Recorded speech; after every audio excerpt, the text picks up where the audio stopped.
April 25 முதல் 28 வரை பினாங்கில் 60 மணி நேரம் அல்லது குறைந்தது 2 நாட்களுக்கு மேல் திட்டமிட்ட நீர் விநியோக தடை ஏற்பட உள்ளது.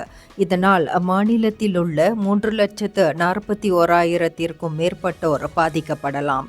பினாங்கு குடிநீர் நிறுவனம் அம்மாநிலத்தின் நீர் விநியோக அமைப்பை மேம்படுத்த 23 திட்டங்களை மேற்கொள்ள உள்ளதாக பினாங்கு முதலமைச்சர் சவுகொன்யோ கூறினார். இந்த பணிகள் 18 மணி நேரத்தில் முடிந்துவிடும். ஆனால் நீர் விநியோகம் மீண்டும் வழக்கத்திற்கு திரும்ப கூடுதல் நேரம் தேவைப்படும் என்று அவர் கொம்தாரில் செய்தியாளர்களிடம் பேசிய போது தெரிவித்தார்.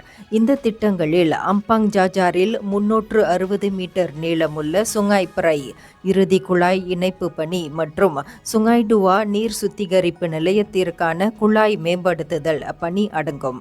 மேலும் சுத்திகரிக்கப்பட்ட நீர் குழாய் அமைப்புகள் மற்றும் முதன்மை நீர் குழாய்களின் பழுதுபார்க்கும் மற்றும் மேம்படுத்தும் பணிகளை உள்ளடக்கியதாக இருக்கும் என்று சவுகொன்யோ கூறினார்.